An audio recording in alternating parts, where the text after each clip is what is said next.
বুঝতে পারছিস না? এটা বউয়ের রুম, আর এই রুমে আজকে জামাই ছাড়া কারো আসা যাবে না। সরি ম্যাম, বুঝতে পারিনি। আমি এখনই বের হয়ে যাচ্ছি। বুঝি না, এদের একটু বাইরে দিলেই একদম মাথার উপরে চলে বসে ইনভাইট করেছে। আমাদের বাড়িতে চলে এসেছে, আমার শ্বশুর বাড়ি, তাও আবার আমার বাসর ঘরে। অদ্ভুত, কে জানে আমার জামাইটা কই দিয়ে ঘুরতেছে। এত সময় পার হয়ে গেল, এতক্ষণেও রুমে আসেনি। আরিয়ান রুম থেকে বের হয়ে গিয়ে অবাক হয়ে ভাবছে, কি হলো এটা? আমি রুম থেকে কেন বের হয়ে আসলাম? এটা তো আমার বাড়ি, এই রুমটাও তো আমার, বাসর ঘর তো আমার। তাহলে আমার বইয়ের জায়গায় আমার অফিসের ম্যাম কি করতেছে?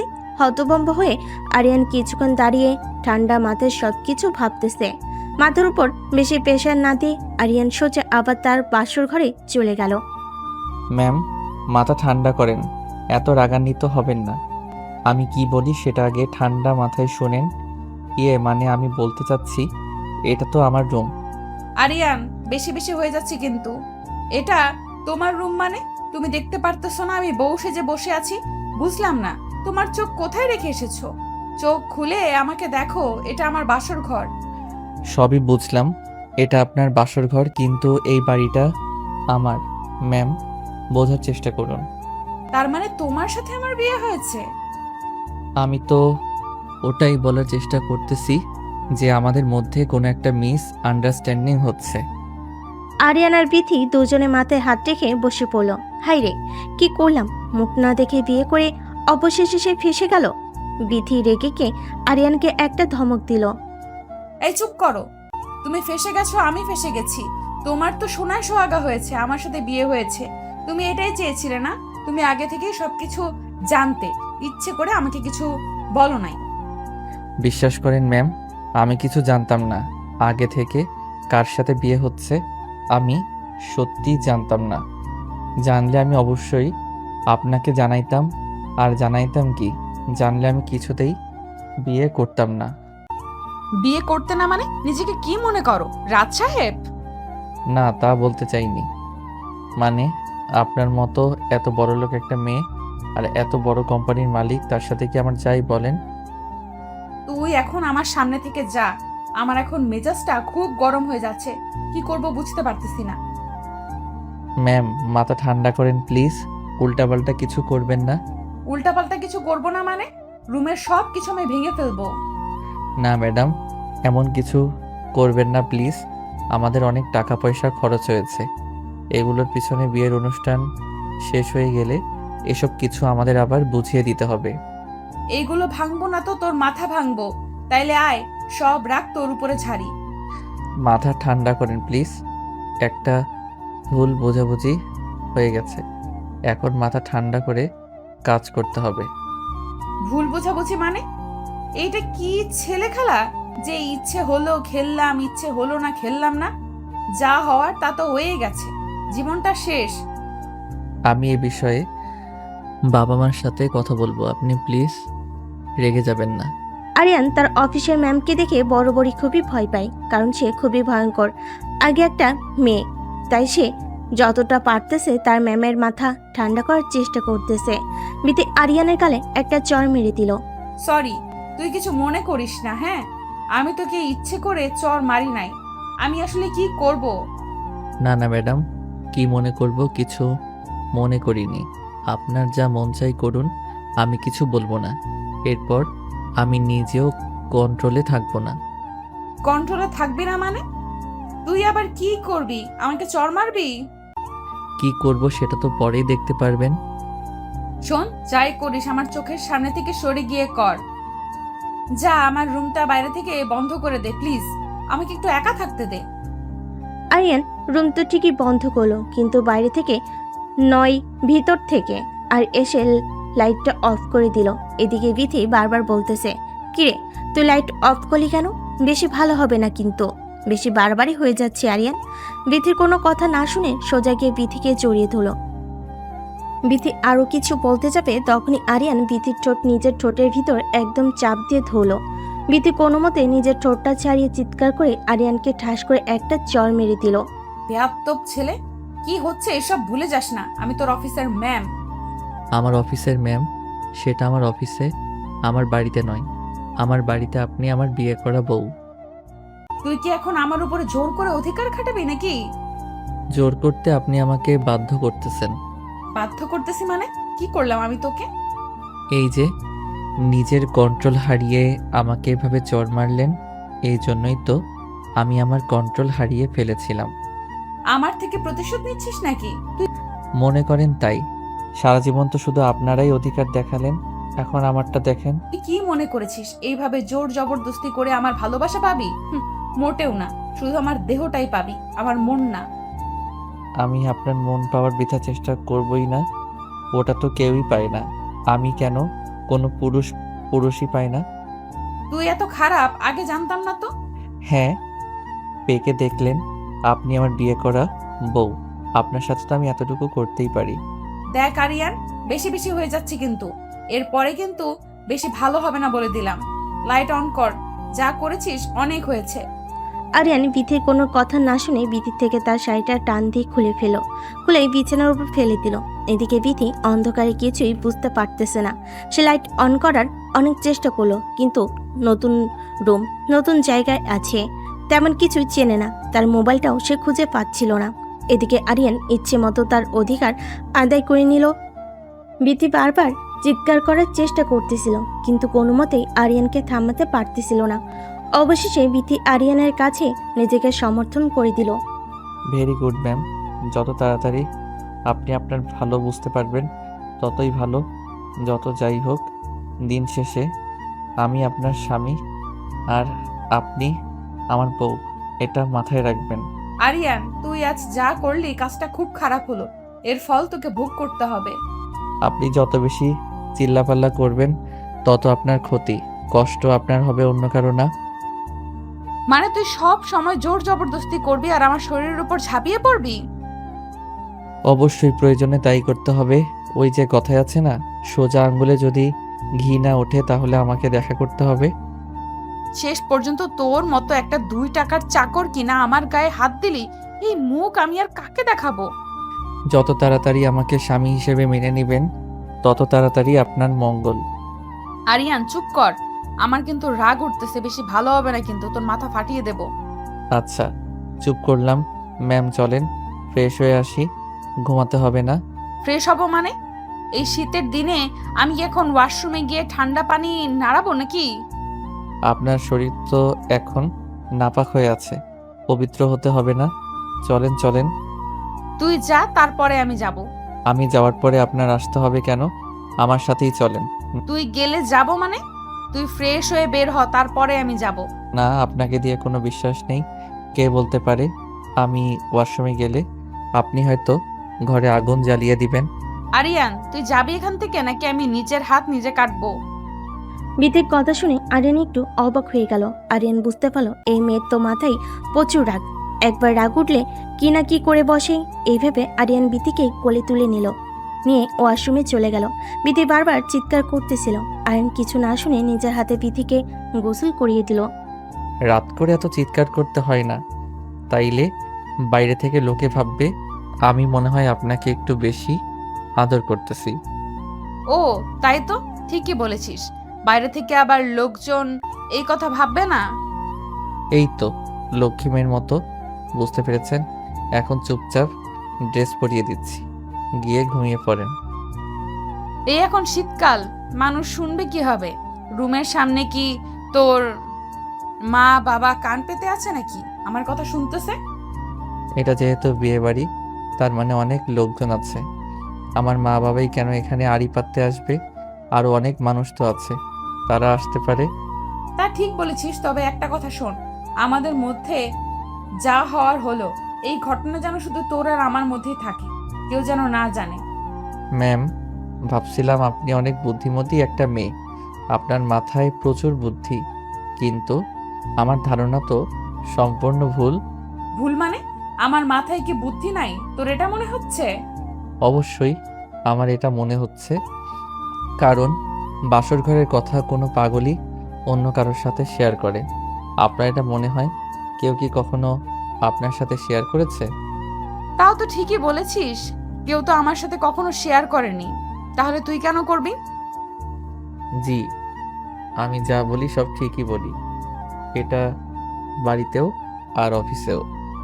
অনেক বকবক করেছিস, এখন সর, আমাকে ঘুমাতে দে, সকালে অফিস আছে। অফিস আছে মানে 7 দিন কোনো অফিস নেই? কারণ আপনি এই বাড়ির বউ। এই বাড়ির কিছু নিয়ম কানুন আছে। কিসের নিয়ম কানুন? আমি কোনো নিয়ম কানুন মানি না। আমার অফিস আছে, আমাকে অফিসে যেতে হবে, ব্যাস। অফিস তো আমারও আছে, আমিও কি যাব? তোর মতো বেয়াদ্দবকে আমি আমার অফিসে রাখবো না। কাল গিয়ে তোর সাসপেন্ড লেটার পাঠিয়ে দেব। তা ঠিকই বলেছেন। অনেক দিন অফিস করলাম, কি লাভ? এখন তো অফিসের বস আমার বউ। আমার অফিস না করলেও চলবে। লিমিট ক্রস করবি না। আপনার যেহেতু অফিস, তাই আপনার বাহাদুরি এটা ভুলে যাবেন না। বাড়িটা কিন্তু আমার, আর আপনাকে আমার বাড়িতে আসতে হবে। সো আমার বাড়িতে আমার বাহাদুরি চলবে। তোরে থাপড়ায় আমি সোজা করে দিব। একটু আগের কথা মনে নাই? কি হলো? লাথি মেরে তোকে রুমের বাইরে বের করে দিব। আর একবারও যদি এই কথা বলিস। যতবার আপনি রাগান্বিত হয়ে আমার গায়ে হাত তুলবেন, আমিও খুশি হয়ে আপনার উপর ঝাঁপিয়ে পড়ব। কথাটা মনে রাখবেন।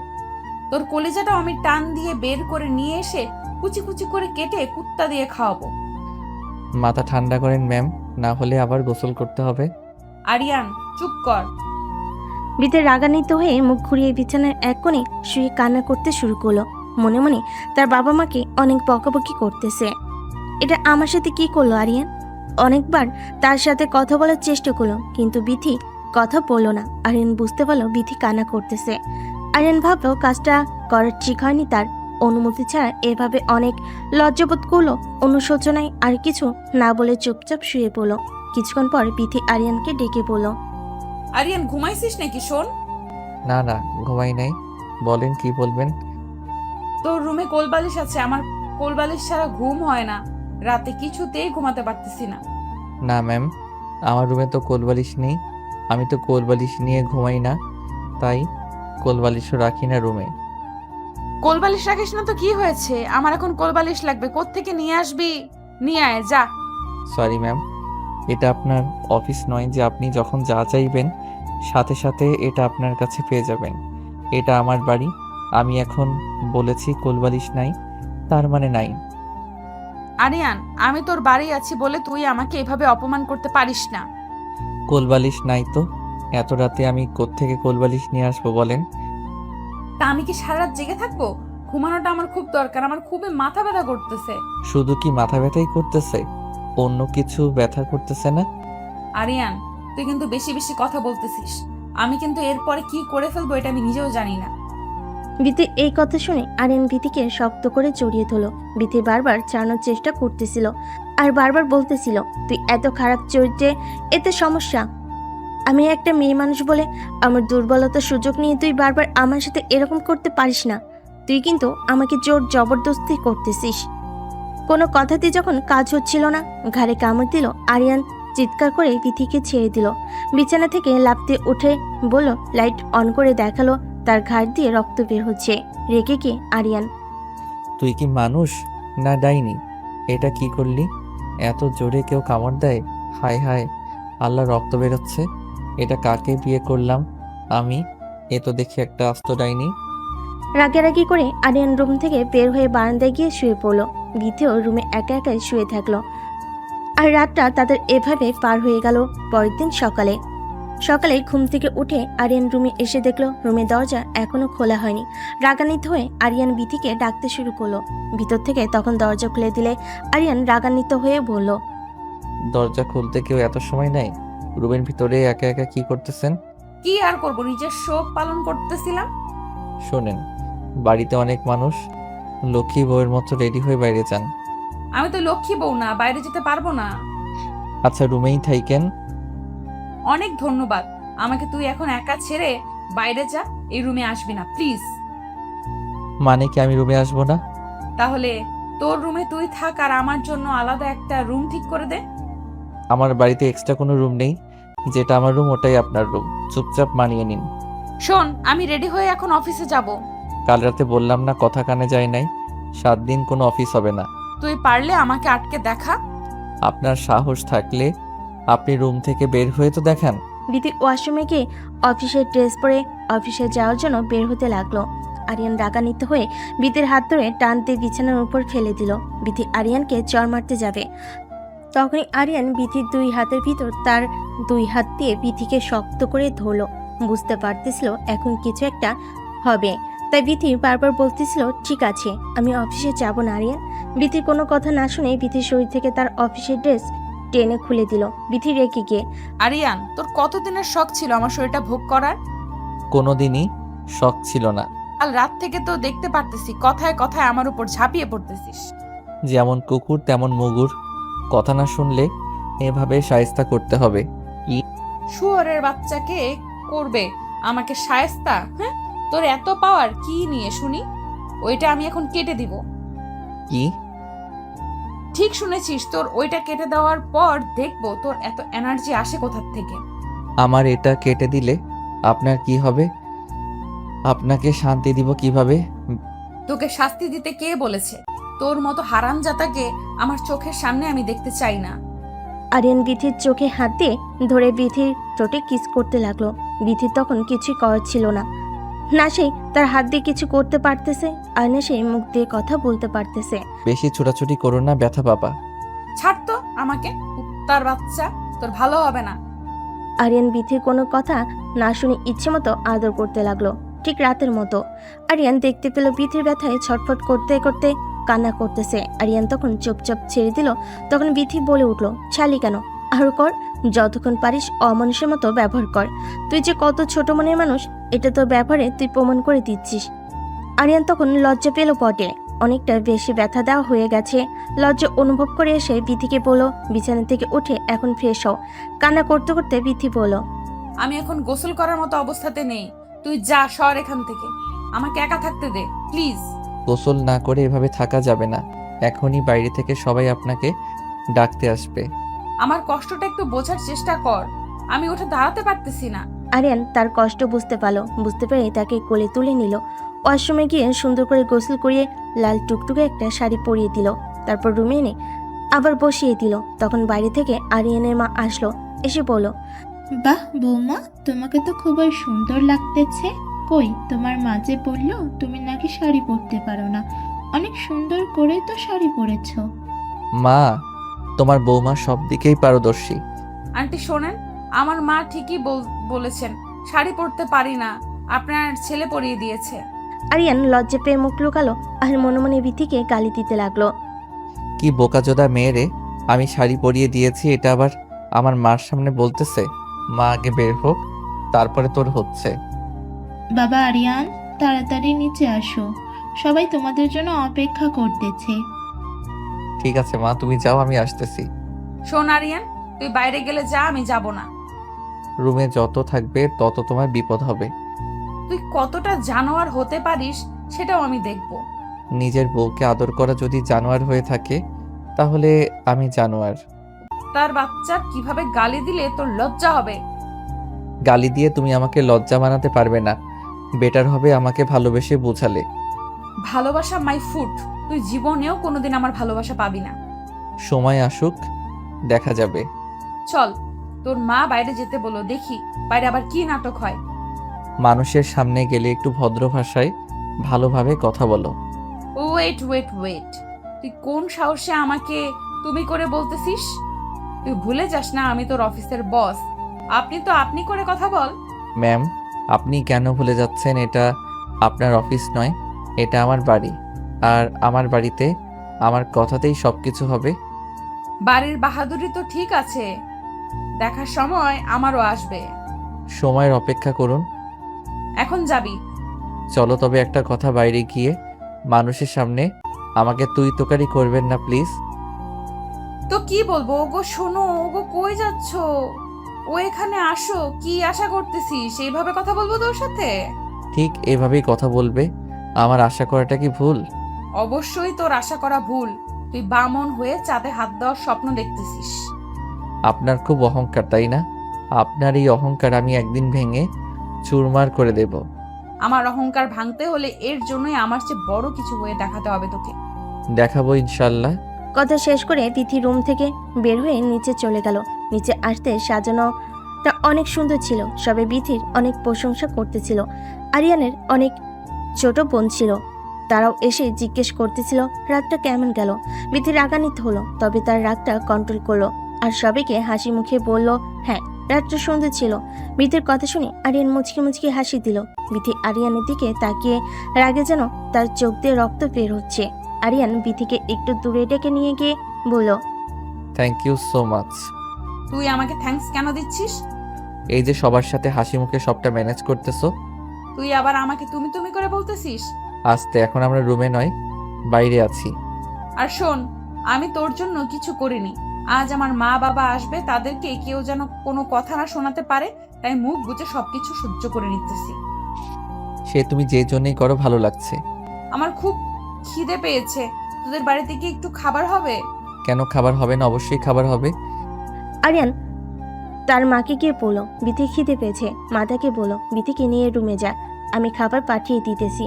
আরিয়ান বিথিকে নিয়ে রুমে চলে গেল। একটু পরে আরিয়ানের মা তাদের খাবার দিয়ে আসলো। বিথি তখন তার হাতের দিকে তাকিয়ে দেখলো তার হাত দুটো অনেক ব্যথা। সে হাত দিয়ে খাবার খেতে পারবে না, তাই সে আরিয়ানকে বলল একটা চামচ নিয়ে এসে দিতে। সে হাত দিয়ে খাবার খেতে পারবে না। এটা শুনে আরিয়ান, চামচ লাগবে কেন? আমি আছি না। তুই আসছিস মানে? আমি আছি মানে কি আমি খাইয়ে দেব? আরিয়ান, তুই কিন্তু বাড়াবাড়ি করতেছিস। একটু বোঝার চেষ্টা করো। বাইরে যদি আমি এখন চামচের জন্য যাই, তাহলে সবাই সন্দেহ করবে যে আমাদের মধ্যে সম্পর্কটা হয়তো ভালো নেই। তখন তো তোমার মা বাবাকেই কথা শোনাবে। আরিয়ানের কথা শুনে বিথি আর কোনো কথা না বলে চুপচাপ বসে রইল। আরিয়ান তাকে খাবার মুখে তুলে খাওয়াচ্ছিল। তখনই বিথির মা বাবা তাদের রুমে আসলো। বিথি তার মাকে দেখে দৌড়ে গিয়ে জড়িয়ে ধরলো। বিথির বাবা এসে আরিয়ানের হাতে হাত রাখলো আর আরিয়ানকে বলল যে তোমাদের মধ্যে সবকিছু স্বাভাবিক কি আছে? আরিয়ান মনে মনে ভাবছে স্বাভাবিক নাই। ডাইনি একটা মহিলাকে কলা কৌশলে আমার ঘাড়ে ঝুলিয়ে দিয়েছেন। এখন তো সবকিছু ভুগতেছি আমি। বিথিমা বিথিকে জিজ্ঞেস করলো, মা সবকিছু ঠিক আছে তো? কিভাবে সবকিছু ঠিক থাকবে? তোমরা এটা কি করলে আমার সাথে? কি করলাম মানে? কি করলে মানে বুঝতে পারতেছো না? তোমরা জেনে শুনে আমার অফিসের একটা এমপ্লয়ের সাথে আমাকে বিয়ে দিয়ে দিলে। এটা আমাকে জানানোর প্রয়োজন মনে করলে না? ছি ছি, এভাবে কথা বলতে হয় না। এখনো তোমার স্বামী, এটা ভুলে যেও না। আমি এটা তোমাদের থেকে আশা করিনি মা। মা বাবা যা করে সন্তানের ভালোর জন্যই করে, এটা ভুলে যেও না। এখানে তোমরা আমার কি ভালো দেখলে? এখানে আমার কি ভালো হচ্ছে? এখানে তোমার সবটাই ভালো। দিব্যি তো এসে দেখলাম কত সুন্দর আরিয়ান বাবা তোমাকে খাবার খাইয়ে দিচ্ছিল। শুধুমাত্র একটু খাবার খাইয়ে দিচ্ছিল, এটার জন্য এটা ভেবে নিও না তোমার মেয়ে সুখে আছে। প্রথমে কোনো কিছুই স্বাভাবিক থাকে না, আস্তে আস্তে সব কিছু স্বাভাবিক হয়ে যায়। বিথির মায়ের কথা শুনে বিথির বাবা আরিয়ানকে যে বলল, বাবা তুমি কি আমার মেয়েকে কষ্ট দিচ্ছ? আর মেয়েটা বলতেছে সে সুখে নেই। আমি কিন্তু আমার মেয়েকে তোমার হাতে তুলে দিয়েছি তার মুখে হাসি দেখার জন্য, তার মুখে কষ্ট দেখার জন্য না। তখন আরিয়ান বলল, আঙ্কেল, সবকিছু ম্যানেজ করতে একটু সময় লাগবে। তাদের কথা শুনে বিথি বলল, ওর হাতে তুলে দিয়েছো মানে বাবা, তার মানে আরিয়ান আগে থেকে সবকিছু জানতো? না, আরিয়ান কোনো কিছুই জানতো না আগে থেকে। যাই বলো বাবা, আমি তোমাদের কোনোদিনও ক্ষমা করতে পারবো না। কেন ক্ষমা করতে পারবা না? কি হলো? কোনো ভুল তো দেখতেছি না এখানে। সামান্য 2 টাকার স্যালারির একটা চাকরের সাথে তুমি আমাকে আমার বিয়ে দিয়েছো, আবার বলতেছো কোনো ভুল দেখতে পারতেছো না? বিথি, ভুলে যেও না ও তোমার স্বামী। এখন সম্মান দিয়ে কথা বলো, আর ওর সম্মান মানে তোমার সম্মান, এটা ভুলে যেও না। কিসের স্বামী বাবা? কিসের স্বামী? ওকে আমি স্বামী বলে কখনো মানি না, আর না কোনোদিন মানবো। এই আরিয়ানকে নিয়ে তুমি একদিন গর্ব করবে, এই কথাটা আজ আমি বলে দিলাম। এই কথা বলে বিথির বাবা আরিয়ানকে বলল, কি বাবা, আমার কথা রাখতে পারবে তো? আমার মেয়ের এই অহংকার তোমাকে ভাঙাতে হবে, তোমাকে দেখিয়ে দিতে হবে তুমি ওর থেকে ভালো কিছু হতে পারো। কি পারবে তো? বিথির বাবার কথা শুনে আরিয়ান বলল, ইনশাল্লাহ আঙ্কেল, অবশ্যই আমি পারবো, তাও খুব তাড়াতাড়ি। চামড়ার মুখ তো অনেক কিছুই বলা যায়। তোমাদের সকলকে আমি প্রমিস করলাম খুব তাড়াতাড়ি বিতির থেকে ভালো কিছু হয়ে দেখাবো। যেদিন দেখতে পারবি সেই দিন এইসব কথা বলিস। যেদিন দেখাতে পারবি সেদিন এইসব কথা বলিস। তোর মুখে এইসব কথা মানাচ্ছে না। আচ্ছা, অনেক কথা হয়েছে আঙ্কেল আন্টি, আপনারা বসেন। আমার মা বাবাকে নিয়ে তোকে এত ভাবতে হবে না। আমার মা বাবাকে আমি দেখে নেব। ঠিক আছে, তোমার মা বাবা এসেছে, তুমি কি তাদের দেখাশোনা করবে? কিন্তু তোমার তো খাওয়া শেষ হয়নি, আসো বাকিটা খাইয়ে দিই। না গো, অনেক করেছো, অনেক ধন্যবাদ। এখন আমাকে উদ্ধার কর। বিথির মুখে এমন কথা শুনে আরিয়ান মুচকি হেসে উঠল। যখন বিথি আরিয়ানকে বলল, কি ব্যাপার, হাসছিস কেন? আরিয়ান কিছু বলার আগে বিথির বাবা বলল, সম্পর্কে টানা পড়া এভাবে আস্তে আস্তে শেষ হয়, এটা তো শুরু।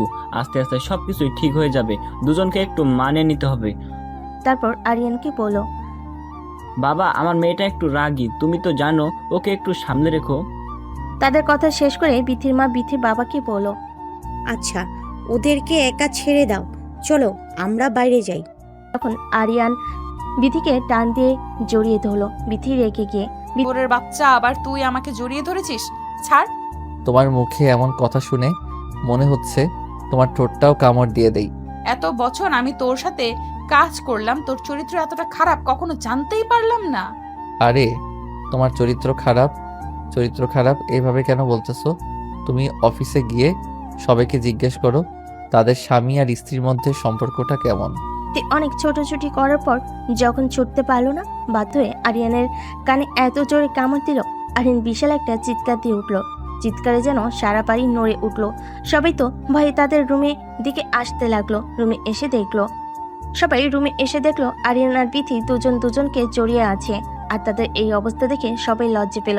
তবে আরিয়ানের মা জিজ্ঞেস করলো, কিরে বাবা, এত জোরে চিৎকার করে উঠলে কেন? তখন বিথি বলল, ও কিছু না আন্টি, আমার চুরির সাথে ও একটু ব্যথা পেয়েছে। কিরে আরিয়ান, তুই কি এখনো ছোট আছিস নাকি? চুরির সাথে একটু ব্যথা করে চিৎকার করে ওঠে। ও তুমি বুঝবে না মা, যাবে এখান থেকে সবাই। আপনার ছেলেটা একটু গাধা টাইপের তো, তাই। একদম গাধা বলবা না। তাদের রুম থেকে সবাই বের হয়ে গেল। তারা বুঝতে পারলো নতুন নতুন জামাই বউয়ের ঘরে এরকম একটু একটু সাউন্ড হবে। সবাই রুম থেকে বের হতে গিয়ে আরিয়ানের মামাতো বোন এসে আরিয়ানকে বলল, ভাইয়া, এত জোরে চিৎকার করার কথা তো ভাবি চিৎকার না করে তুমি করলা যে, বিষয়টা ঠিক বুঝলাম না। চোর ডাকাত থেকে এত দূরে চিৎকার করে নাকি? আরিয়ান তখন ধমক দিয়ে বলল, তোর এত কিছু বুঝতে হবে না, বেশি বেঁকে গেছিস, যা এখান থেকে ভাগ। আরিয়ানের বোন তখন রুম থেকে বের হয়ে গেল। আরিয়ান রুমের দরজা বন্ধ করে দিয়ে বিথিকে ধমক দিয়ে বলল, বিথি, এটা কি ধরনের ব্যবহার তোমার? রাতে একবার ঘাড়ে কামড় দিলে, এখন আবার কানে কামড় দিলা, কি সমস্যা কি? তোর সমস্যা কি জানোয়ার? তোর কথায় কথায় এভাবে আমাকে জড়িয়ে ধরতেছিস কেন? তুমি আমার বউ, আমি তোমাকে জড়িয়ে ধরবো না, এটা কোনো কথা? সেটাই তো, তুমিও তো আমার জামাই, আমি তোমাকে কামড় দিব না, এটা কোনো কথা? দেখবি তুই আমার মেজাজটা গরম করে দিবি না। শয়তান, তুই এখন আবার আমাকে তুই তুকারি করছিস? তুই এখন থেকে যেভাবে কথা বলবি আমার সাথে, আমিও ঠিক এভাবেই কথা বলবো। তাহলে আমি তোকে এভাবে কামড়াতে থাকবো? তুই কি ভাবছিস এভাবে তুই আমাকে কামড়াবি আর আমি সেই ভয়ে তোর কাছে যাব না? তুই যে ধরনের কুকুর, কুকুরের ল্যাজ তো কোনোদিনও সোজা হয় না, তোরও হবে না। তুই যাই করিস আমার অধিকার আমি আদায় করেই ছাড়বো। বিথি আরিয়ানের সাথে বেশি কথা না বলে বাইরের বারান্দায় গিয়ে মন খারাপ করে বসে থাকলো। এদিকে আরিয়ান তার কান ধরে বিছানায় বসে থাকলো। কানে প্রচন্ড ব্যথা হচ্ছে। বিথি এটা বুঝতে পারলো, তাই সে রুমে এসে আরিয়ানকে বলল, কানে কি খুব ব্যথা করতেছে? তা শুনে তোর কাজ নেই, যা সর।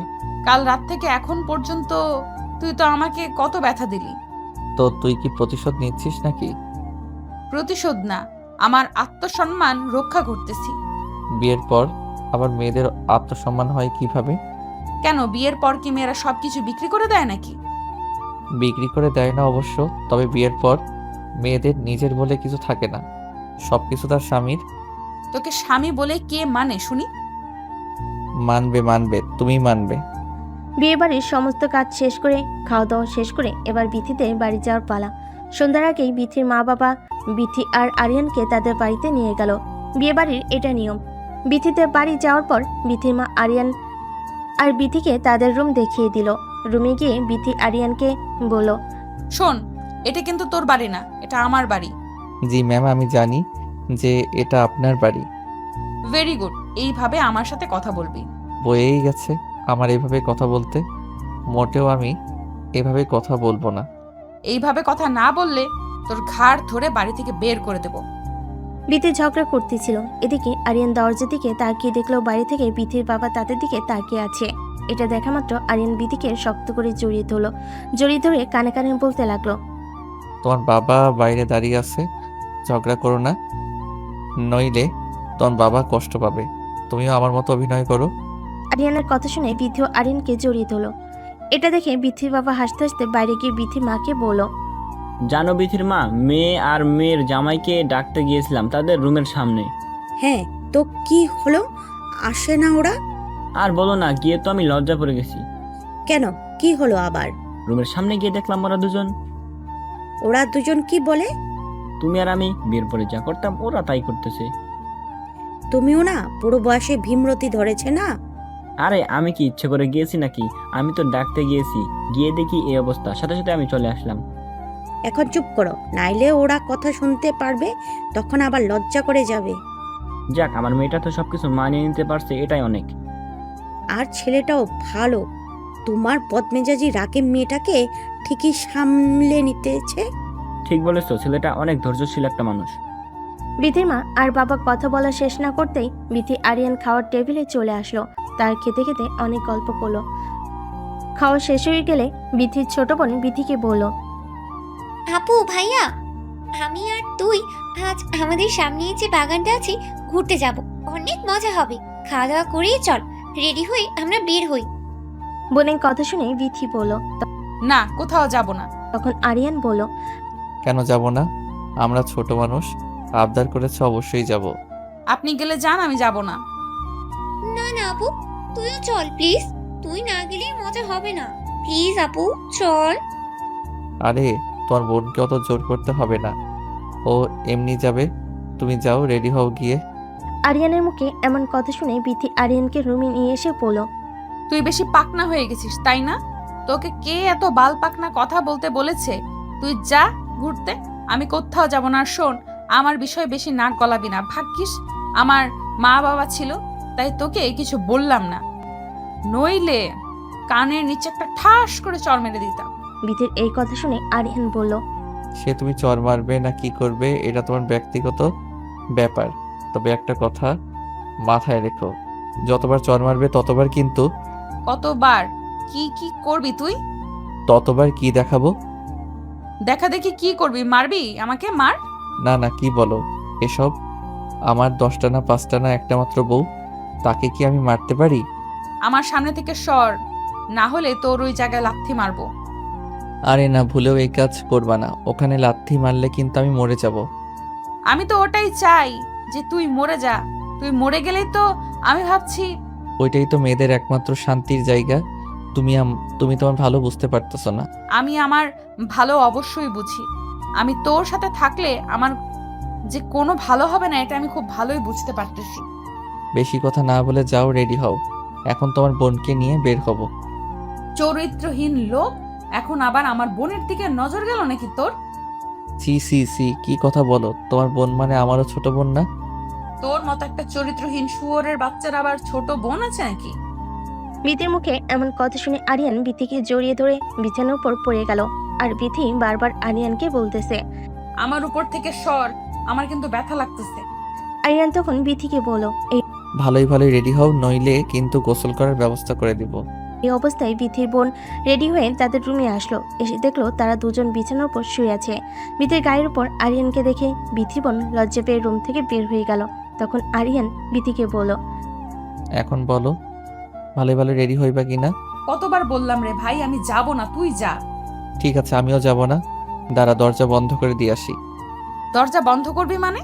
মানে বোঝো না তুমি? না গেলে আমিও কোথাও যাব না। আর দরজা বন্ধ করে দিয়ে আসি।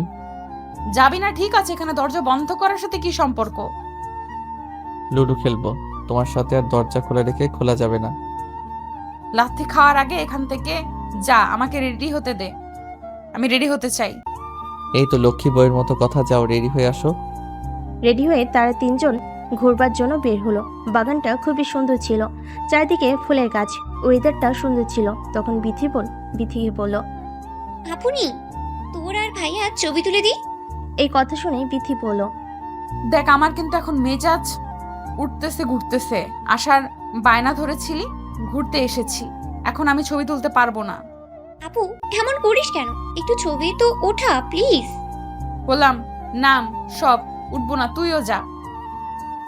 আরে বাদ দাও, তোমার বোনকে এত জোর করতে হবে না। এসো তুমি আর আমি ছবি উঠি। আরিয়ানের কাছে এমন কথা শুনে বিথি ভাবলো, ওর তো চরিত্রের সমস্যা আছে, ওবার আমার বোনের সাথে ছবি উঠবে না। বাবা আমি চাই, গিয়ে ছবি তুলে বোনকে গিয়ে বলো। নে আমি এসেছি, আমাদের ছবি তোল। কি রে আপু, একটু আগেই না ছবি উঠবে না ছবি উঠবে না বলে খুব রাগ দেখালি, আর এখন যেই ভাইয়া বলেছে ভাইয়া আর আমি ছবি উঠাবো, তখনই তুই এসে বলতেছিস তুই ছবি উঠাবি। তোমার বোন আসলে জেলাস হচ্ছে, তার জামাই অন্য একটা মেয়ের সাথে ছবি উঠবে। বিষয়টা কেমন দেখায় না? হচ্ছে তো সেরকমই। কি রে আপু, তুই কি তোর জামাইয়ের পাশে তুই ছাড়া কাউকে সহ্য করতে পারতেছিস না নাকি? উফ, তোরা থামবি, আমার রাগ হচ্ছে কিন্তু এখন। আমি কিন্তু চলে যাব এখান থেকে। আরে না না না, সরি, আর কেউ আপনার রাগ উঠাবে না। এখন নেন ছবি উঠি। নে তোরা পাশাপাশি দাঁড়া। নে দাঁড়িয়েছি, এখন তোল। এই আবার কেমন দাঁড়ানো? আশেপাশে একটু তাকিয়ে দেখ ওরা কিভাবে ছবি উঠাইতেছে, একে অপরকে জড়িয়ে ধরে হাত ধরে কত সুন্দর সুন্দর করে ছবি উঠতেছে, আর তোরা মাঝখানে আকাশ পাতাল ফাঁকা রেখে দুজন দাঁড়িয়ে আছিস। ঠিকই তো বলেছে ও। তুমি এত দূরে দাঁড়িয়ে আছো কেন? আমার কাছে আসো। একদম আমার কাছে আসার চেষ্টাও করবি না। এটা কি ধরনের অসভ্যতা বিথি? বাইরে বের হয়েও তুমি এরকম ব্যবহার করবে? তুই যদি বেশি বাড়াবাড়ি করিস তাহলে দেখবি আমি কি করে পাবলিক ডেকে নিয়ে এসে তোকে গণধোলাই খাওয়াবো। বুঝলাম না তো, বাড়ি থেকে বের হওয়ার সময়ও দেখলাম দুজন খুব জোরাজোরি করতেছ, বাড়ি থেকে বের হয়ে আবার কি হলো? আসলে তোমার আপু না বাড়ি থেকে বের হতে চাইনি, সারাদিন আমাকে নিয়ে রুমে থাকতে চাইছিল। আমি জোর করে নিয়ে আসলাম, তাই রাগ হয়েছে আর কি। ভাইয়া এই কাজটা কিন্তু তুমি ঠিক করো নাই। আরিয়ান তুই কিন্তু বেশি বেশি বলতেছিস। আরিয়ান বিথির হাত ধরে বিথিকে জড়িয়ে ধরে বিথির বোনকে বলো, নাও এবার ছবি তোলো। বিথির বোন তাদের অনেক সুন্দর সুন্দর কিছু ছবি তুলে দিল। তারপরে তারা একটু ঘোরাঘুরি করে বাড়িতে ফিরে আসলো। বাড়িতে ফিরে আসার পর আরিয়ান বিথির বাবাকে ডেকে বলো, আঙ্কেল বাড়িতেও যাইতে হবে, এবার অফিসে ছুটি নিয়েছিলাম, ছুটিও শেষ, তাহলে আমাদের ব্যবস্থা করেন। হ্যাঁ বাবা, কালকে তোমরা চলে যেও। চলে যাব মানে? আমি কোথাও যাব না বাবা। কোথাও যাবে না মানে? তোমার স্বামীর বাড়ি ওইটাই এখন থেকে তোমার নিজের বাড়ি। ওটা আমার বাড়ি হতে যাবে কেন? এইটা আমার নিজের বাড়ি। সরি, এটা তোমার নিজের বাড়ি নয়, এখন থেকে তোমার স্বামীর বাড়ি তোমার নিজের বাড়ি। এ বাড়িতে তোমার কোনো জায়গা নাই। তুমি এত বড় কথা বলতে পারলে বাবা আমাকে? কষ্ট হলেও কথা এটাই সত্যি। তার বাবার এরকম অপমানজনক কথা শুনে বিথি রাগান্বিত হয়ে আরিয়ানের হাত ধরে টানতে টানতে রুমে নিয়ে গেল। রুমে গিয়ে আরিয়ানকে বলো, তাড়াতাড়ি জিনিসপত্র গোছা, তোর বাড়িতে যাব। এই বাড়িতে আমি আর এক মুহূর্তও থাকবো না। এই কথা শুনে আরিয়ান বলো, আরে তুমি রাগ করতেছো কেন? তোমারই তো বাবা। আরিয়ান মেজাজটা গরম করিস না। তুই যাবি কিনা যাবি না? যাবো না কেন? অবশ্যই যাব। চলো রেডি হও। রেডি হয়ে তারা বিথির বাড়ি থেকে আরিয়ানের বাড়িতে আসলো। আরিয়ানের বাড়িতে আসার পর আরিয়ানের মা আরিয়ানকে জিজ্ঞেস করলো, কি রে বাবা, এত তাড়াতাড়ি চলে আসলি যে? কোনো সমস্যা হয়েছে কি? না না, কোনো সমস্যা হয়নি। তোমার বৌমা নাকি এই বাড়িতে থাকতে ইচ্ছে করতেছে না। কি বলিস বাবা? বাবার বাড়িতে গেছে আর থাকতে ইচ্ছে করতেছে না কেন? ওই বাড়িতে আমার সাথে সময় কাটাতে পারতেছে না তো ঠিক মতো, তাই। ও আচ্ছা, বুঝতে পেরেছি। আচ্ছা বাবা, রুমে যা। রুমে গিয়ে বিথি রেগে আরিয়ানকে বলো, তোর মায়ের কাছে মিথ্যে বললি কেন? তোর সাথে আমি সময় কাটানোর জন্য ও বাড়িতে চলে আসলাম। আরিয়ান তখন বলো, এই কথা না বলে কি বলতাম যে তুমি ঝামেলা করে চলে এসেছো?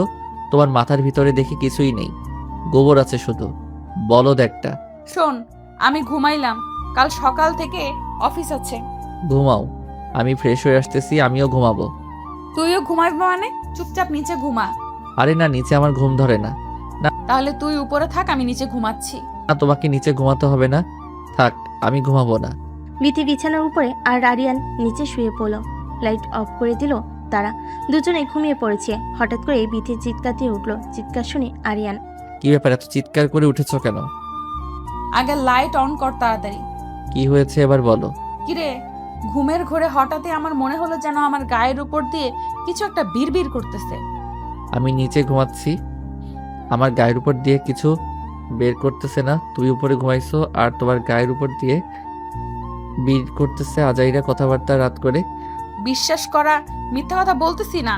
বুঝলাম মিথ্যা বলতেছো না, কিন্তু কই কিছুই তো আমি দেখতে পারতেছি না। এখানেই ছিল, চলে গেছে হয়তো। হ্যাঁ ভালোই হয়েছে, এখন যাও ঘুমাও। লাইট অফ করিস না, অনই থাক আজ। আচ্ছা অফ করলাম না, এবার ঘুমাও। আরিয়ান নিচে গিয়ে ঘুমিয়ে পড়লো। একটু পরে বিথি দেখলো বিছানার উপর আরশোলা হাঁটতেছে। এটা দেখার সাথে সাথে বিথি চিৎকার দিয়ে লাফ দিয়ে নিচে নেমে আরিয়ানকে শক্ত করে জড়িয়ে ধরলো।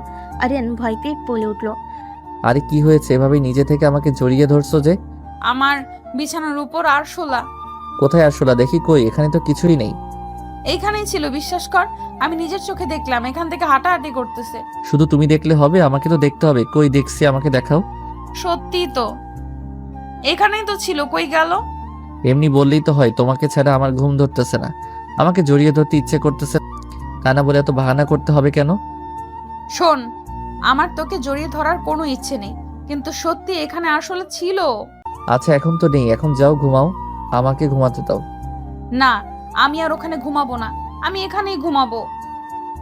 আচ্ছা তুমি এখানে ঘুমাও, তাহলে আমি উপরে গেলাম। উপরে যাইবা মানে? উপরে যেতে হবে না, তুই আমার সাথে ঘুমা। সত্যি আমি তোর সাথে ঘুমাবো? হ্যাঁ ঘুমাগা, শুধু ঘুমাবি, ঘুমাতে বলছি। এর মানে এই নয় যাতে উল্টাপাল্টা কিছু একটা করবি। আরে না, কি যে বলো, কি করব? আসলে দেখে আমার খুব ভয় লাগে। আচ্ছা এখন তো আমি আছি, আসলে দেখলে মেরে ফেলবো নি, তুমি ঘুমাও।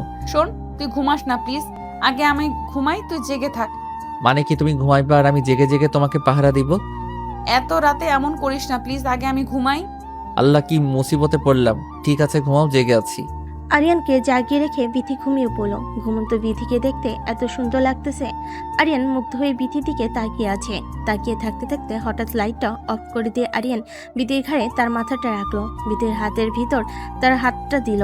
বিথির গলায় নিচ দিয়ে আরিয়ান তার ঠোঁটের আলতো পরশ দিল। বিথি বুঝতে পারলো আরিয়ান তার শরীরে স্পর্শ করতেছে।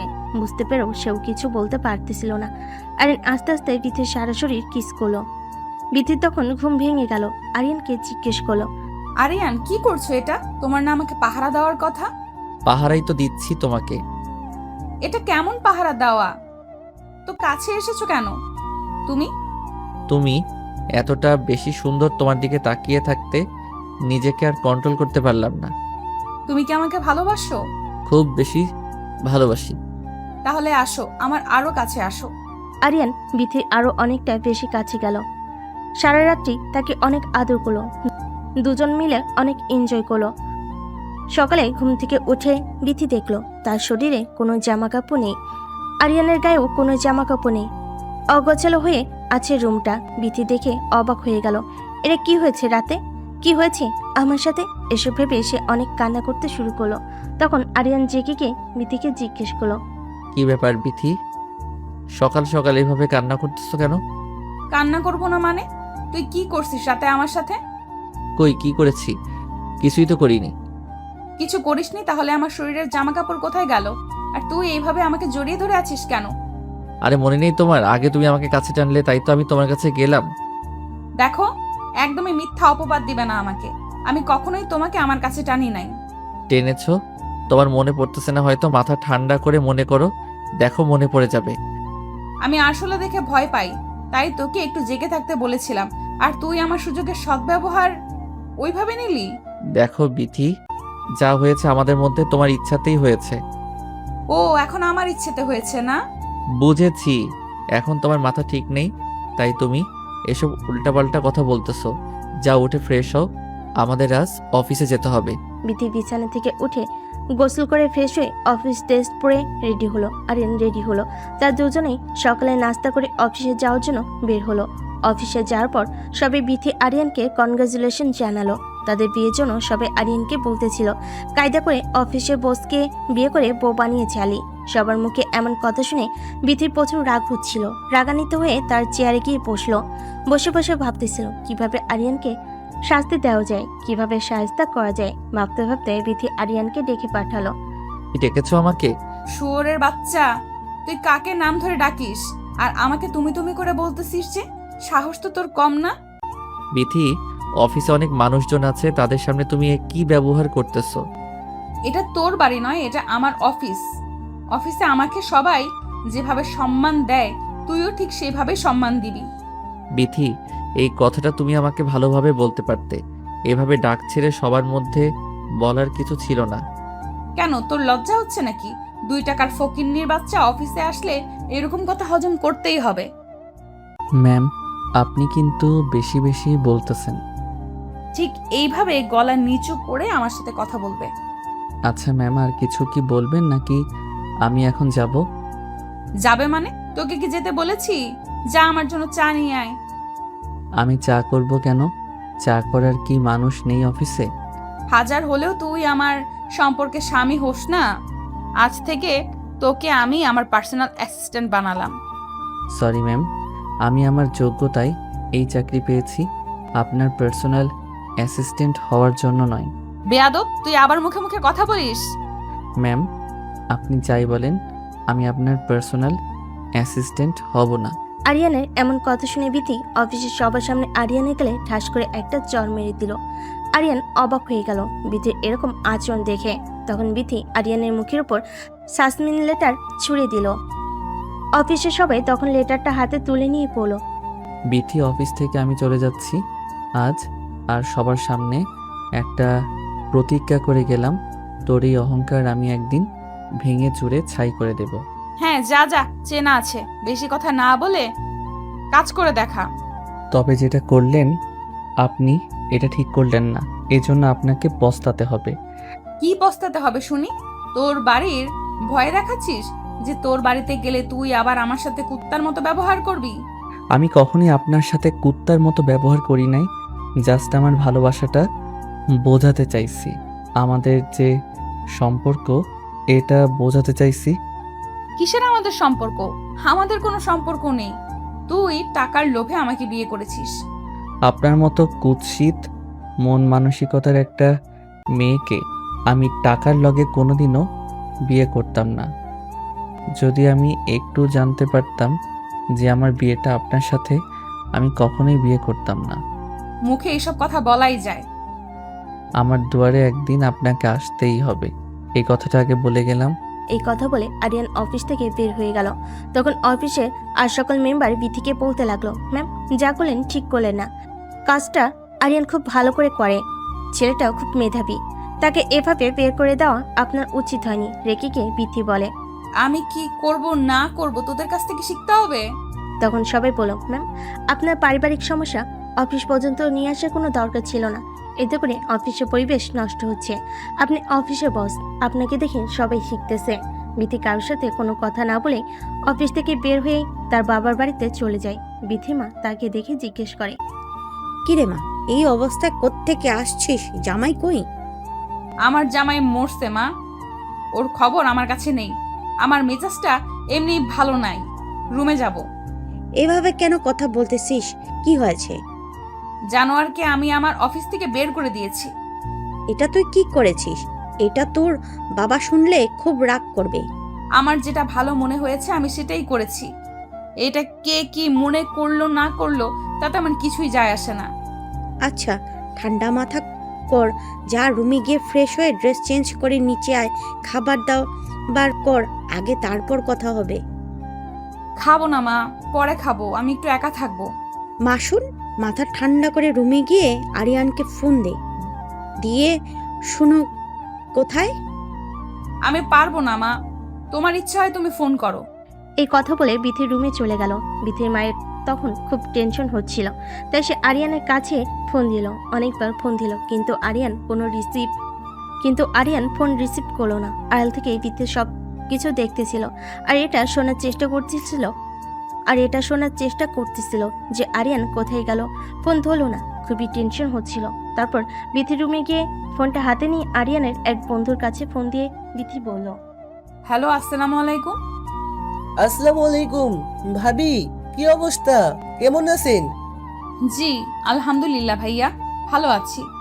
হঠাৎ করে ফোন দিলেন যে, কিছু হয়েছে কি? সব ঠিক আছে? অনেকক্ষণ হয়ে গেল আরিয়ান ফোন ধরতেছে না। ও, এই কথা, কোনো সমস্যা নেই, আমি এখনই ফোন দিয়ে জানাচ্ছি ও কোথায় আছে। আচ্ছা ভাইয়া, আর প্লিজ ওকে বলবেন যেন যেখানেই থাকুক, যে কেউ ফোন দিলে যেন ফোনটা রিসিভ করে, আর সাবধানে থাকতে বলবেন। ভাবি, কিছু মনে না করলে একটা কথা বলবো। জি, কিছু মনে করব না, বলেন। আপনাদের মধ্যে কি কিছু হয়েছে নাকি? এভাবে কেন কথা বলতেছেন? হ্যাঁ, ওই একটু ঝামেলা হয়েছে পার্সোনাল। আচ্ছা ভাবি, টেনশন করবেন না, আমি আপনাকে জানাচ্ছি। থ্যাংক ইউ ভাইয়া। এই বলে ভীতি ফোন কেটে দিল। খুবই টেনশন করতেছিল আরিয়ান কই গেল না গেল। ভাবতে ভাবতে তার মাথায় হঠাৎ করে একটা বুদ্ধি আসলো। আরিয়ান তো বাড়িতে যাইতে পারে, তাই সে দেরি না করে আরিয়ানের বাবার কাছে ফোন দিল। আরিয়ানের বাবা কল রিসিভ করে বলল, আঙ্কেল আসসালামু আলাইকুম। হেমা বলো, অনেকক্ষণ হয়ে গেল, তোমার দুইজনই তো অফিস থেকে আসতেছে না? আজ অফিসে কি অনেক বেশি কাজ করছো? কেন আঙ্কেল, আপনার ছেলে বাসায় যায়নি? না তো, কেন ও কি আগে বের হয়ে এসেছে তোমাকে রেখে? কি বদমাস ছেলেটা, কোনো রকমের বিবেক নেই। নতুন বউকে কেউ একা রেখে চলে আসে? কোনো সমস্যা নেই আঙ্কেল, ও তো অনেকক্ষণ আগেই বের হয়ে গেছে। ফোনটা বন্ধ, তাই ভাবলাম আপনাকে ফোন দিয়ে জানি ও কোথায় আছে। ও কি বলো, ফোনটা বন্ধ করে রেখেছে কেন? কাণ্ডজ্ঞান নেই ছেলেটার। আঙ্কেল, আমি আসলে বাড়িতে এসেছি। বাড়িতে গিয়েছে মানে? অফিসের কাজ শেষ করে বাড়িতে এসেছি। মা, তোমাদের মধ্যে আবার কিছু হয়েছে নাকি? আমাকে বলো। শোনেন আঙ্কেল, আপনার কাছ থেকে কিছু লুকাবো না। আপনার ছেলেকে আমি সাসপেন্ড করে দিয়েছি। কি বলো এটা বৌমা? তুমি এটা কি করেছো? কাজটা কিন্তু ঠিক করো নাই। আপনার ছেলের অনেক বেশি অহংকার, তার অহংকার আমি গুড়িয়ে দিয়েছি। সে আমাকে চ্যালেঞ্জ করেছে, সে নাকি আমার থেকে বড় কিছু হয়ে দেখাবে। তাই বলে তুমি এভাবে সাসপেন্ড করে দিবা? আমি বাধ্য হয়েছি। কে জানে রাগের মাথায় ছেলেটা কই গেল। আচ্ছা তুমি ফোন রাখো, আমি আরিয়ানের খোঁজ করি। এই বলে আরিয়ানের বাবা ফোন কেটে দিল। বিথির সাথে আর বেশি কথা বলল না। তারা সবাই মিলে আরিয়ানকে বহুবার ফোন দিল। আরিয়ান ফোন রিসিভ করলো না, ফোন সুইচ অফ বলল। আরিয়ানের বাবা সকল আত্মীয় স্বজন, বন্ধু বান্ধব সবাই কাছে ফোন দিল, কিন্তু কোনোভাবে আরিয়ানের খবর পাওয়া গেল না। বিথিও অনেকভাবে আরিয়ানের খবর নেওয়ার চেষ্টা করলো, কিন্তু কোনোভাবেই কোনো খবর মিলল না। এভাবে কেটে গেল 2 বছর। 2 বছর পর আরিয়ান বাড়িতে এসে বাড়ির দরজার কলিং বেল বাজালে আরিয়ানের মা দরজা খুলে আরিয়ানকে দেখে হামা করে কেঁদে উঠল। ছেলেকে জড়িয়ে ধরে বলল, এই 2টা বছর কই ছিলি বাবা? 2টা বছর কই ছিলাম আমি নিজেই জানি না। কিভাবে পারলি তুই আমাদের সবাইকে ছেড়ে 2টা বছর পার করে দিতে? কষ্ট তো হয়েছে, কিন্তু কিছু করার ছিল না। আমি নিরুপায় ছিলাম। এই মেয়েটার ওপর রাগ করে তুই আমাদের সবাইকে ভুলে গিয়েছিলিস? বাবা কই, মা আর বিথি ও কই থাকে, তোমাদের সাথে যোগাযোগ করে না? 2টা বছরে বিথি তোকে অনেক খুঁজেছে বাবা। মেয়েটা নিজের ভুল বুঝতে পেরেছিল। জীবনে কষ্ট না করলে বুঝছো মা, কোনো সফলতা পাওয়া যায় না। কি হয়েছিল তোর বাবা, সে কথা বল। ঢাকাতে ছিলাম মা। ঢাকাতে ছিলি, এত খোঁজাখুঁজি করার পরে তোর কোনো খোঁজ খবর পেলাম না। মা, মানুষ যদি হারিয়ে যায় তাহলে তাকে খুঁজলে পাওয়া যায়, কিন্তু কেউ যদি নিজের ইচ্ছায় লুকিয়ে থাকে তাকে কোনোভাবেই খুঁজে পাওয়া সম্ভব নয়। কি এমন হয়েছিল যে 2টা বছর আমাদের সবাইকে ছেড়ে আলাদা থাকতে হলো? মা, তোমার অহংকারী বড়লোক বৌমার অহংকার ভাঙাতে সাফল্য অর্জন করে নিয়ে আসলাম। মানে তোর কথার মানে বুঝলাম না। বিথি আমাকে বলেছিল আমার নাকি ওকে টেক্কা দেওয়ার মতো যোগ্যতা নেই, তাই আমি ওর যোগ্য হয়ে আসলাম। বাবা, বিথি 2 বছরে তোর জন্য অনেক বেশি ছটপট করেছে। মানুষ মাত্রই তো ভুল হয়। কেন মা, ও নতুন করে সংসার সাজায়নি? না, ওকে অনেকবার বলেছিলাম তুমি আবার তোমার নতুন জীবনটাকে নতুন করে শুরু করো। ও কি তোমাদের কথা শুনেনি? না, ও সব সময় বলেছে তোর জন্য শেষ পর্যন্ত অপেক্ষা করবে। ও আমাদের বাড়িতে আসে না? আসে, মাঝে মাঝে আমাদের খোঁজ খবর নিয়ে যায়। ছুটকি কোথায় মা? ও বিথিদের বাড়িতে গেছে। কেন? বিথিদের বাড়িতে কেন গেছে? কাল বিথির কোম্পানি নিলামে উঠতেছে। কি বললে, তাই নাকি? তার এত গর্ভের আর সোহাগের কোম্পানি নিলাম করে দিচ্ছে যে? জানি না, তবে ওর আর এসব করতে নাকি ভালো লাগে না। কাল আমি সেই বিথির কোম্পানি কিনে নিচ্ছি মা। বিথির কোম্পানি নিচ্ছিস? মানে এত টাকা তুই পাইলি কই? মা, তোমার ছেলে এখন আগের মতন নেই। 2টা বছর একটা মানুষকে পরিবর্তন করার জন্য অনেক কিছু। সবই বুঝলাম, কিন্তু তুই এত টাকা পাইলি কই? আর তুই কি করিস? মা, তোমার ছেলে এখন ঢাকার সবচেয়ে বিখ্যাত RS কোম্পানির বস। তোমার ছেলের আন্ডারে এখন বিথির মতো 5-10টা কোম্পানি থাকে। বাবা, আজ তোর জন্য গর্বে আমার বুকটা ফুলে উঠল। মা, দোয়া করো অহংকার এই মেয়েটার মুখের উপর যেন উচিত জবাব দিতে পারি। না বাবা, ওই মেয়েটা অনেক কিছু সহ্য করেছে এই 2 বছরে। ও চাইলে কিন্তু অন্য একটা ছেলের হাত ধরে চলে যেতে পারতো, কিন্তু যায়নি। তোর জন্য অপেক্ষা করেছে। সে নিজের ভুল বুঝতে পেরেছে। তোর আবার ওকে নতুন করে কাছে টেনে নেওয়া উচিত। মায়ের মুখে এমন কথায় আরিয়ান কিছু না বলে রুমে চলে গেল। রুমে গিয়ে সারা রাত ভাবলো বিথির কথা। আরিয়ান সিদ্ধান্ত নিল যা হওয়ার হয়েছে, বিথিকে আবাসে ঘরে তুলবে, তাদের সংসারটা আবার নতুন করে শুরু করবে। পরের দিন সকালে আরিয়ান রেডি হয়ে বিথির কোম্পানি নিলামের কনফারেন্সে যাওয়ার জন্য বের হলো। কনফারেন্সে যেতে যেতে অনেকটা লেট হয়ে গিয়েছিল। অনুষ্ঠানের ভিতর ঢোকার পরে আরিয়ান দেখলো সমস্ত লোকজন এসে বসে পড়েছে, তার জন্য সবাই অপেক্ষা করতেছে। তার আসাতে লেট হয়েছে। হাজার হাজার মানুষের মধ্যে বিথি আরিয়ানকে দেখে বলল, তুমি এতদিন কই ছিলে জানো? তোমাকে কত খুঁজেছি। কেন আমাকে খুঁজবে কেন? তোমার জীবন থেকে তো চলেই গিয়েছিলাম।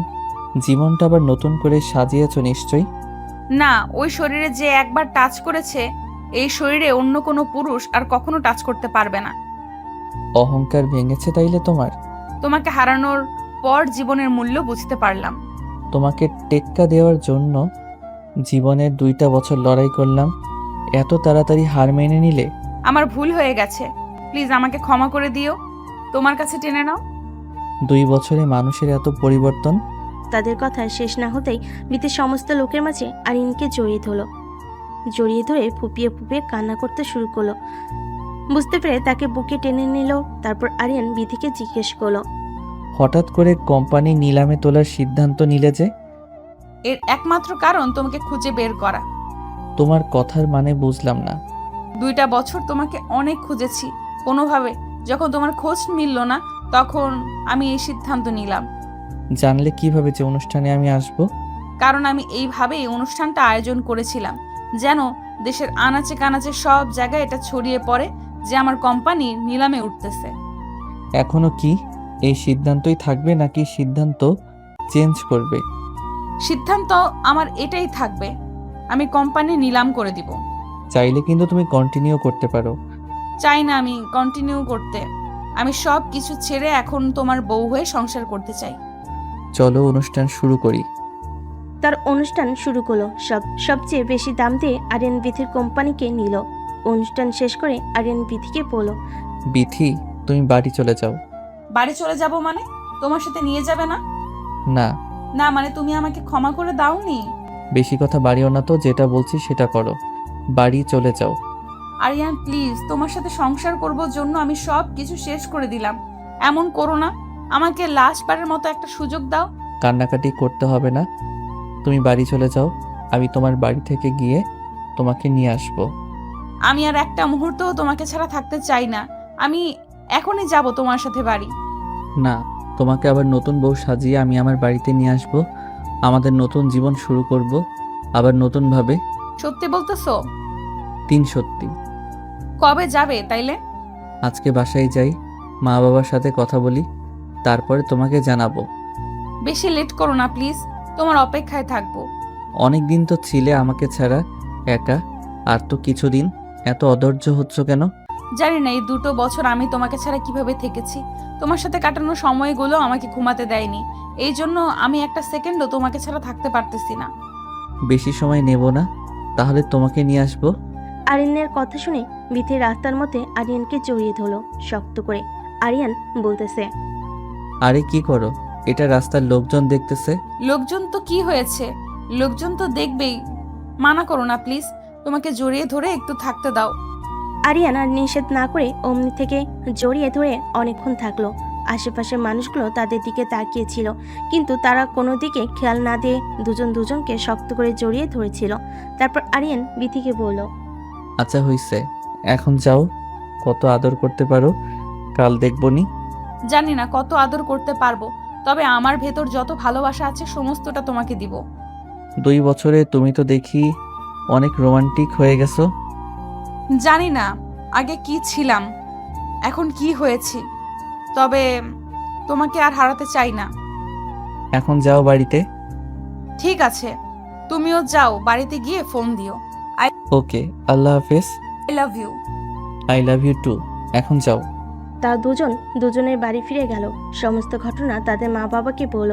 আরিয়ান তার বাবাকে বিথিকে ঘরে তুলে নিয়ে আসার জন্য কথা জানালো। আরিয়ান তার বাবাকে বিথিকে ঘরে তুলে নিয়ে আসার জন্য বলল। এই কথাটা শুনে আরিয়ানের বাবা খুশি হয়ে বলল, এটা তো ভালো সিদ্ধান্ত। কালকে চলো, ঘরের লক্ষ্মীকে ঘরে নিয়ে আসি। রাতে সবাই সিদ্ধান্ত নিল। সকালে তারা রেডি হয়ে বিথিদের বাড়িতে চলে গেল। রাতে সবাই সিদ্ধান্ত নিয়ে সকালেই তারা সবাই রেডি হয়ে বিথিদের বাড়ি চলে গেল। আরিয়ান সুন্দর করে পশ সেজেছে, আর বিথিও সুন্দর করে বসে আছে। দুজনের হাসি দেখে যেন সারা দুনিয়া হাসতেছে। নতুন করে আবার তাদের বিয়ে হলো। বিথিকে নিয়ে আসলো আরিয়ানের বাসায়। আরিয়ানকে বলল, জানো আজকে আমার সবচেয়ে খুশির দিন। তাই কেন প্রথমবার যখন আমাদের বিয়ে হয়েছিল তখন বুঝি তুমি খুশি ছিলে না? না, খুশি ছিলাম না, কারণ তখন আমি জানতাম না পর্যন্ত আমার কার সাথে বিয়ে হচ্ছে। তবে আমি ভীষণ খুশি ছিলাম জানো। তার মানে তুমি আগে থেকে জানতা সবকিছু, আমার কাছ থেকে এখনো তুমি সবকিছু লুকাচ্ছ, তাই না? না রে বাবা, আমি কিছুই জানতাম না। তবে বিয়ে করার খুব ইচ্ছা ছিল। জীবন সঙ্গীর সঙ্গে সুন্দর সুন্দর মুহূর্ত কাটানোর। মা বাবা যখন বিয়ে ঠিক করলো তখন আমি আর আপত্তি জানাইনি, কারণ মা বাবার পছন্দের উপর আমার বিশ্বাস ছিল। এত এক্সাইটেড ছিলে, বুঝলাম মা বাবা পছন্দের উপর তোমার বিশ্বাস ছিল, তবুও একবার কার সাথে বিয়ে হচ্ছে তাকে তুমি দেখতে চাইবে না? হ্যাঁ, দেখতে চেয়েছিলাম। পরে কি হলো দেখোনি? না, বাবা দেখায়নি, বলল সারপ্রাইজ একবারই দেখো। তুমি দেখতে চাইবা না? না, আমি আর জোর করিনি। তার মানে প্রথমবারের বিয়েতে তুমি খুশি ছিলা, এই বিয়েতে খুশি হওনি? এই বিয়েতে অনেক বেশি খুশি হয়েছি, কারণ এবার তুমি ভালোবেসে আমার হাত ধরেছো। আজ আমাদের বাসর রাত, এসব কথা বলেই কি রাত পার করে দিবা? তা নয়তো কি। আজ কিছু করব না, তোমাকে জড়িয়ে ধরে আরাম করে একটা ঘুম দিব। বিথি তখন বলল, তোমার হচ্ছে, দাঁড়াও। আমি বউ সেজে এতক্ষণ বসে আছি তোমার অপেক্ষায়, আর তুমি এখন ঘুমাইবা না? ঘুমানোর জন্মের স্বাদ তোমাকে মিটিয়ে দিচ্ছি। তাড়াতাড়ি আমার কাছে আসো, আমাকে আদর করো। কিভাবে আদর করব তোমাকে? কেন তুমি জানো না? এর আগে কখনো আদর করনি? কথাটা শুনে আরিয়ান বিথিকে জড়িয়ে ধরে বিছানায় নিয়ে গেল। তারপর তার শরীর থেকে কাপড়টা খুলে বিছানার সাইডে রেখে দিল। লাইটটা অফ করে দিয়ে ঝাঁপিয়ে পড়লো, আটকালো না। তবে এর মধ্য থেকে অনেকবার জিজ্ঞেস করেছিল, তোমার কষ্ট হচ্ছে? কষ্ট হলে আমাকে বলতে পারো। কিন্তু বিথি বলল, না, আমার কষ্ট হচ্ছে না, তুমি তোমার সবটা দিয়ে আমাকে আদর করো। সারা রাতে এভাবে কাটার পর সকালে ঘুম থেকে উঠে বিথি বলল, আরিয়ান ওঠো, ফ্রেশ হবা না, অনেক বেলা হয়েছে। দেখো, সারাটা রাত অনেক কষ্ট করেছি, একটু ঘুমাইনি। এখন আমাকে ঘুমাতে দাও। যাও, তুমি ফ্রেশ হও। ইস, সারা রাত তুমি কি কষ্ট করলা শুনি? কতটা কষ্ট যে আমার হয়েছে এটা আমি বুঝছি। তোমার তো কিচ্ছু হয়নি, তুমি শুধু মজা নিয়েছো। লজ্জা নেই তোমার? না মুখে কিছু আটকায় না? ওঠো এখন। যাও, তুমি আগে ফ্রেশ হও, আমি আইতেছি। আমি যে কখন উঠছি তুমি জানো? উঠে ফ্রেশ হইছি, চোখ খুলে দেখো আমি শাড়ি পরেছি। বিথি এই কথা বলার সাথে সাথে আরিয়ান চোখ খুলে বিথির দিকে তাকালো। বেশ সুন্দর করে একটা শাড়ি পরেছে। ভেজা চুলে বিথিকে দেখতে একজন পরীর মতো লাগছে।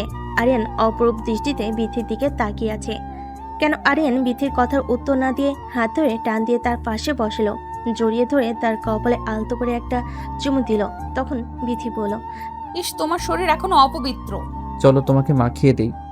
এখন না, মাত্র গোসল করেছি না। তো কি হয়েছে, আবার দুজন একসাথে গোসল করব? এত গোসল করলে আমি অসুস্থ হয়ে পড়বো। তুমি কি চাও তোমার বউটা অসুস্থ হয়ে পড়ুক? মোটেও চাই না আমার বউ অসুস্থ হয়ে পড়ুক। এখন ওঠো আর যাও গোসল করে আসো। আচ্ছা, তুমি নিচে যাও, সবার সাথে খেতে বসো, ফ্রেশ হয়ে এখনই আসতেছি। আরিয়ান ফ্রেশ হয়ে নিচে সবার সাথে বসে খাওয়া শেষ করলো। অনেকদিন পর সবাই একসাথে খাবার টেবিলে হাসাহাসি করে খাওয়া দাওয়া শেষ করে আরিয়ান বলল, আমি একটু বাইরে গেলাম, অনেক দিন বন্ধু বান্ধবের সাথে বসে আড্ডা দেওয়া হয় না। এই বলে আরিয়ান বাড়ি থেকে বের হয়ে গেল। বের হওয়ার অনেকক্ষণ পরে বিথি আরিয়ানকে ফোন দিয়ে বলল, হ্যালো, হ্যালো, বলো। কই আছো? এই তো বাজারে সবার সাথে বসে আড্ডা দিচ্ছি। কেন, কিছু হয়েছে? বাড়িতে আসবা কখন? এই তো আর একটু পরে চলে আসবো। কেন, কিছু বলবা নাকি? বলো। হ্যাঁ, ওই কিছু কেনাকাটা করা লাগতো। কি লাগবে বলো, এমনি আসতেছি। আসার সময় চায়ের জন্য দুধ নিয়ে এসো, দুধ শেষ। দুধ কিনে নিয়ে আসার কি দরকার? তুমি আছো না? তরকারি লবণও শেষ তরকারিতে, তাই কি দিব?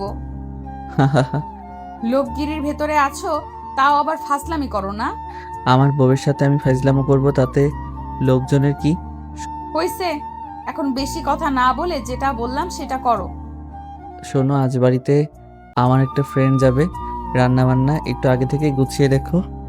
আচ্ছা, কোনো সমস্যা নেই, মনে করে আসার সময় দুধ নিয়ে এসো কিন্তু। ওকে।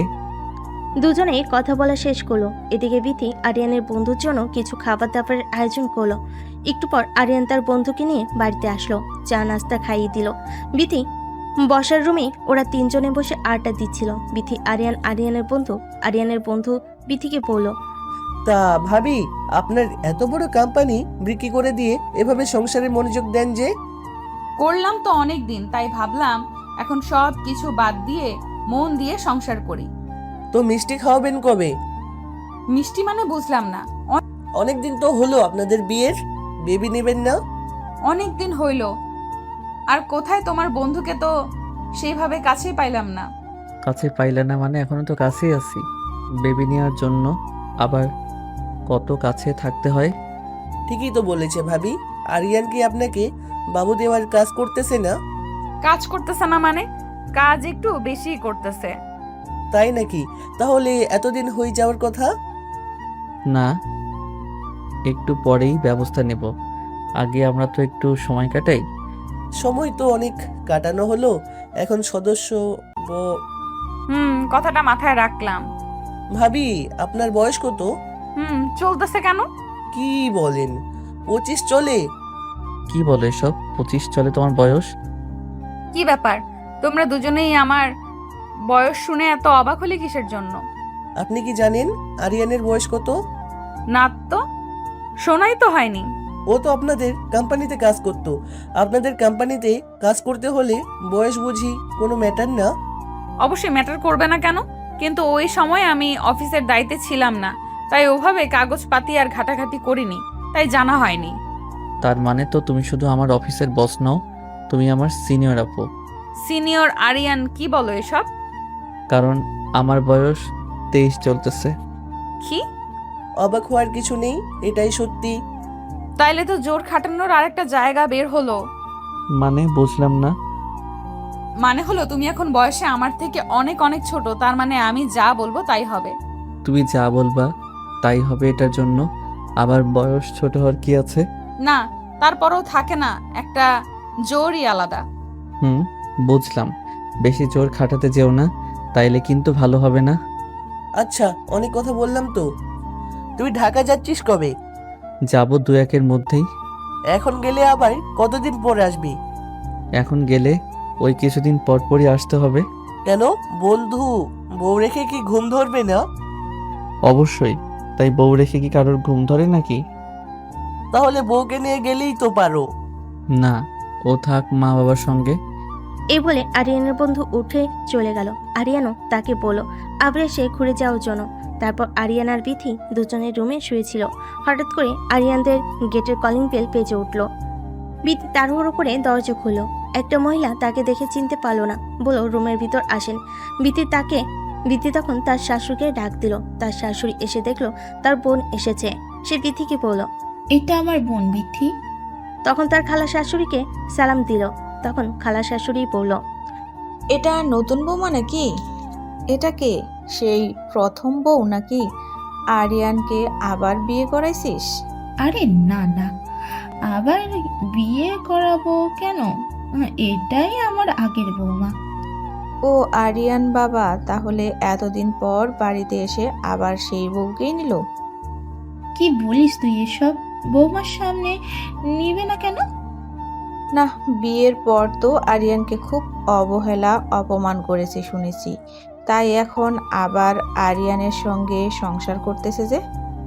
ও আপা, তুই এসব কথা এখন বাদ দে তো, মাত্র আসলি। চল রুমে চল, ফ্রেশ হয়ে পরে এসব কথা হবে। হ্যাঁ মা, আপনি যান, ফ্রেশ হয়ে আসেন, আমি আপনাকে খাবার দিতেছি। না, তোমাকে খাবার দিতে হবে না, আমার বোন তো এখনো বেঁচে আছে নাকি? মার তো বয়স হয়েছে, সে তো এখন ওরকম ভাবে কাজ কাম করতে পারবে না। ও সেরকম ভাবে কাজ কাম করতে পারে না বলেই এই সুযোগে তুমি সংসারটা হাতিয়ে নিবে? না না মা, এ কি বলেন, সংসার? অবশ্যই এটা আমার বোনের সংসার, আর সারা জীবন তারই থাকবে। কি যে বলিস না, তুই সারা জীবন কি আমি বেঁচে থাকবো? বেঁচে থাকবি না মানে বেঁচে থাকতেই হবে। তা হয়েছে, এখন চাও তোমার খালা শাশুড়ির জন্য একটু শরবত নিয়ে আসো। আচ্ছা মা, আপনি খালাকে নিয়ে রুমে যান, আমি ঠান্ডা শরবত নিয়ে আসতেছি। আচ্ছা যাও, একটু তাড়াতাড়ি করো। বিথি ঠান্ডা শরবত বানিয়ে তার খালা শাশুড়িকে দিয়ে তার রুমে গেল। মনটা ভার করে বিছানায় বসলো। বিথি মন বার দেখে আরিয়ান বলল। তখন আরিয়ান বলল, কি ব্যাপার, কি হয়েছে? মন ভার কেন? তোমার খালা এসেছে, এসে উনি আমাকে অনেকগুলো কড়া কথা শুনিয়ে দিল। বুঝতে পারলাম না তার মনে আমাকে নিয়ে এত রাগ কিসের। কেমন কেমন জানি একটা কথার ভাষা। বয়স হয়ে গেছে তো, তাই হয়তো একটু এভাবে কথা বলতেছে, কিছু মনে করো না। এই বলে আরিয়ান বিথিকে জড়িয়ে ধরে বিছানায় শুয়ে পড়ল। অনেকক্ষণ বিথিকে চুমু খেলো। বিথি বারবার বলতেছে ঘরের দরজা খোলা, যে কোনো সময় যে কেউ চলে আসবে। বলতে বলতে বিথির খালার শাশুড়ি রুমে এসে দেখলো তারা জড়িয়ে ধরে শুয়ে আছে। এই দেখে আরিয়ানের খালা জোরে চিৎকার করে বিথিকে বলল, আরিয়ান, সি সি সি, ঘরের দরজা খোলা রেখে কি অসভ্যতামি করতেছিস? আরে খালা, তুমি কখন আসলা? আসো, ভিতরে আসো। না না, আর ভেতরে গিয়ে কাজ নেই, রুমের বাইরে থেকেই যা দেখলাম। সরি খালা, কিছু মনে করবেন না প্লিজ। আসেন না, রুমের ভেতরে আসেন। চুপ করো, তোমার লজ্জা শরম কি একদম বিক্রি করে খেয়েছো?